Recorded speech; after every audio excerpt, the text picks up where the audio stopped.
आज इस फेयरवेल कार्यक्रम में बच्चों कार्यक्रम है वो केवल इस बात का है कि आपने 12th क्लास बहुत अच्छे मार्क्स से प्राप्त किया है और स्कूल को आप छोड़ के अब आगे बढ़ चुके हो और कॉलेज के अंदर प्रवेश कर चुके हो।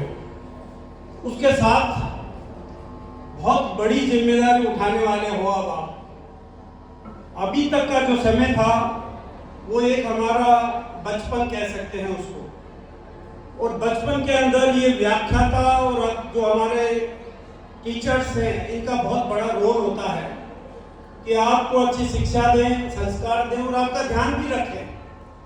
तो इन सब ने अपनी भूमिका, मैनेजमेंट टीम ने अपनी भूमिका पूरी निभा चुके हैं। मेडता के अंदर अपना 100% रिजल्ट आप लोगों ने दिया, आपकी मेहनत के कारण, इन व्याख्याताओं, इन टीचर्स की मेहनत के कारण मिला है।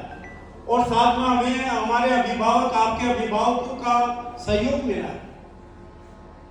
जिस समय से हम निकल चुके हैं वहां तक अभिभावक को ध्यान रखना था, टीचर्स को ध्यान रखना था, लेक्चरर को ध्यान रखना था। और हमें पूरा, मैं भरोसे के साथ कह रहा हूँ, ये जो परिणाम आए हैं ये आप लोग जब अनुशासन में रहे हो तब ये परिणाम निकल के आए हैं। अब इसके बाद में कॉलेज का समय शुरू होता है और साथ में शुरू होता है कि आप अपने जीवन के निर्णय कैसे लेते हैं। अभी तक निर्णय आपके अभिभावक के थे, टीचर्स के थे। अगर आप थोड़ा इधर उधर कुछ गलत सोच भी रहे थे या गलत एटीट्यूड अपनाया आपने तो टीचर्स ने रोका है आपको अभी तक। लेकिन अब आप इतने बड़े हो चुके हो और 12th क्लास पास कर चुके हो तो अब जिम्मेदारी आपके ऊपर है।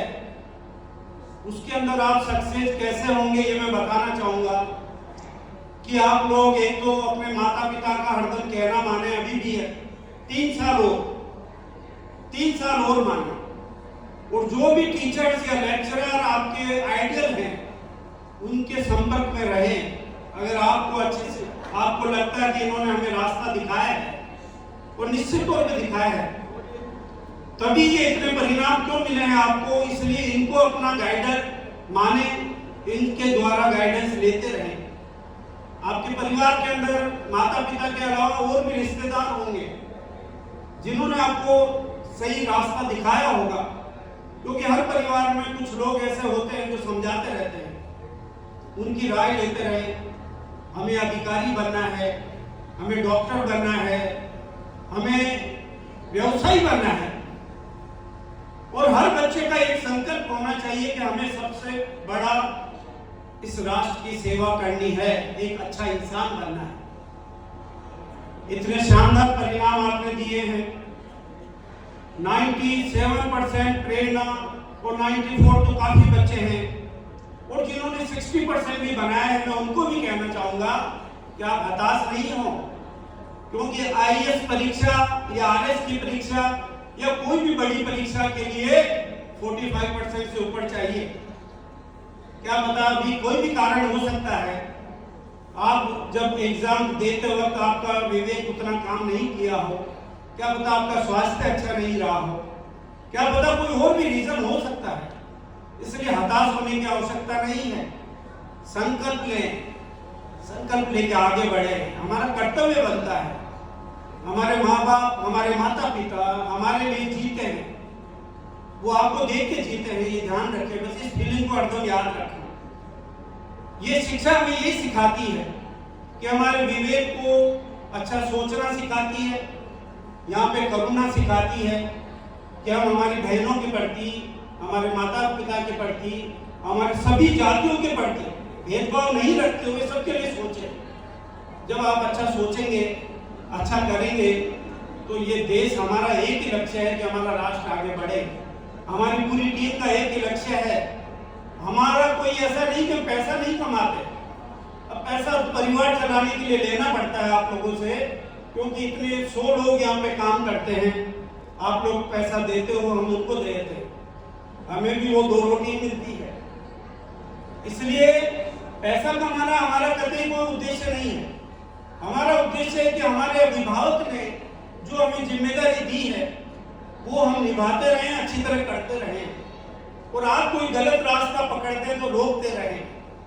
और आपको धन्यवाद देता हूं कि आप लोगों ने पूरे सत्र में अगर मैं देखूं तो कोई शिकायत नहीं आई थी।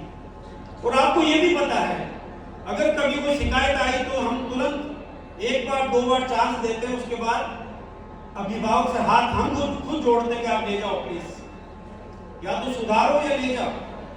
क्योंकि हमारे पास बच्चा 7 घंटे रहता है, 6 घंटे रहता है, बाकी समय वो परिवार के साथ रहता है, उस कॉलोनी में रहता है, मोहल्ले में रहता है।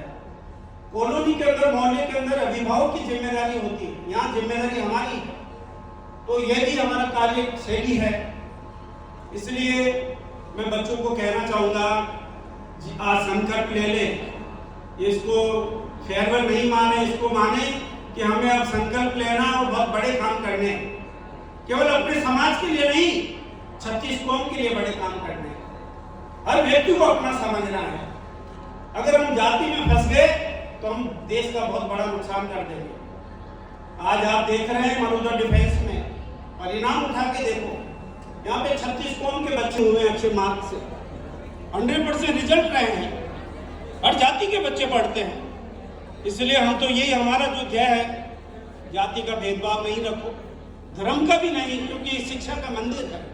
आप सामने देखेंगे APJ अब्दुल कलाम भी हैं, हम सभी को मानते हैं, यहाँ बाबा साहेब भी हैं, यहाँ पे सभी जब आप देखते हैं तो हर समाज के जो भी जिन्होंने अच्छा काम किया है उनको याद करते हैं मंच पे। तो मैं एक ही निवेदन करूंगा मेरे प्यारे बच्चों से कि इस अब जो बढ़ती उम्र है इसमें बहक मत जाना। ये 3 साल महत्वपूर्ण है बच्चों। 3 साल अगर आपने अपने विवेक पर, अपने आप पर सही अगर आपने उसको संभाल के रखा तो बहुत बड़े आदमी बनोगे आप लोग। और आज इस मंच से बेटियों को भी कहना चाहूंगा कि मरुधर के अंदर ज्यादा जो परिणाम दिए बेटियों ने दिए। बेटियों, आप भी कहीं डरना मत, और ऐसे लोगों को, ऐसे बुरे लोगों को नजदीक में मत आने देना, दूर रखना उनको। क्योंकि हम थोड़ा भी किसी को नजदीक या बात करते हैं, गलत आदमी को नजदीक मत आने देना। अच्छे लोगों से बात करो, अच्छे लोगों का कम्युनिटी बनाओ, क्योंकि अच्छे लोग ही, ऐसा नहीं कि कोई एक गलत आदमी किसी को गलत रास्ते पे ले जाए। इसलिए ये बढ़ती उम्र है, मैं आपसे निवेदन करना चाहूंगा, बेटों से भी बेटियों से भी, इसको 3 साल में इतना अच्छा बनाओ कि आपको देख के आने वाली जनरेशन, आपके गांव में जो भी नए बच्चे हैं वो देखें और उसी स्टाइल में रहना भी सीखो। ऐसा रफ मत रहो, तरीके से रहो, क्योंकि आप अच्छे स्कूल से निकल के जा रहे हो। समाज को आगे बढ़ाना है, हमें हर गांव को आगे बढ़ाना है, इसलिए रहना भी अच्छा है। छोटे बच्चों को, क्योंकि आपकी गलती उन छोटे बच्चों को भी बुरा बना देगी। इसलिए केवल यूं मत सोचो ये हमारी लाइफ है। आज सुनते हैं हम, this is my life, this is not your life. ये आपकी लाइफ है, आपके अभिभावक की, माता पिता की, ये लाइफ है इस राष्ट्र की। इसलिए आज कोई भी ये नहीं बोले कि दिस इज माई लाइफ। आप ये समर्पित कर चुके हो। आज 12th क्लास पास करके बच्चे फौज में चले जाते हैं। अगर वो बोले कि दिस इज माई लाइफ, तो क्या इस देश की सेवा होगी या देश सुरक्षित होगा? नहीं हो पाएगा, क्योंकि वो जज्बा वो समर्पित हो जाता राष्ट्र के लिए। इसी तरह हम भी समर्पित हैं। जब बच्चे हमारे अंदर यहाँ एंटर करते हैं, ये पूरी टीम काम करना शुरू कर देती है। क्या पता इनके घर में कोई परेशानी भी होती होगी, सबको भूलकर आपके साथ जुड़ जाती है। तो मैं सभी बच्चों को यही कहूँगा, शुभकामनाएं दूंगा, और जिन्होंने अच्छे मार्क्स बनाए उनको भी, तो जो नहीं बना पाए किसी कारण से, कभी कभी गलत दोस्त बना लेते, इसलिए भी नहीं बना पाते मार्क्स, क्योंकि हमने दोस्त गलत बना लिए। वो गलत दोस्त आपकी एनर्जी खराब कर देते हैं, ये भी होता है। उसको भी आप सोचना, उन दोस्तों को दूर करना, अच्छे दोस्त बनाना। या गलत दोस्त है, आप उसको सुधार सको तो सुधार भी देना, लेकिन कम से कम आप छोड़ देना। 45 के बाद में IAS हो या RS हो या कोई भी एग्जाम आप दे सकते हैं।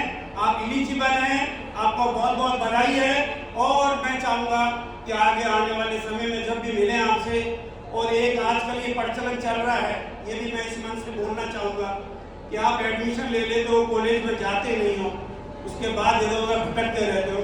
तो मैं मेरे बच्चों से बोलूँगा और इस मन से दूसरे बच्चों को बोलूँगा कि जिन्होंने 12th किया है, पढ़ाई पे ध्यान दो, क्योंकि ये 3 साल मैं बार बार बोल रहा हूँ, 3 साल महत्वपूर्ण होते हैं। वो 3 साल में आप लोग ऐसे कॉलेज पकड़ते हो कि जो ज़्यादा चीटिंग करवा सके।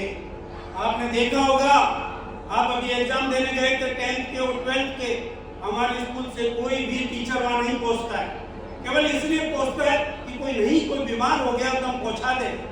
अगर कहीं बाहर खड़ा होता है, हम जाके स्टाफ से भी नहीं मिलते हैं। ये हमारा एक सिद्धांत है और ये सिद्धांत आज से नहीं है, पिछले 36 सालों से है।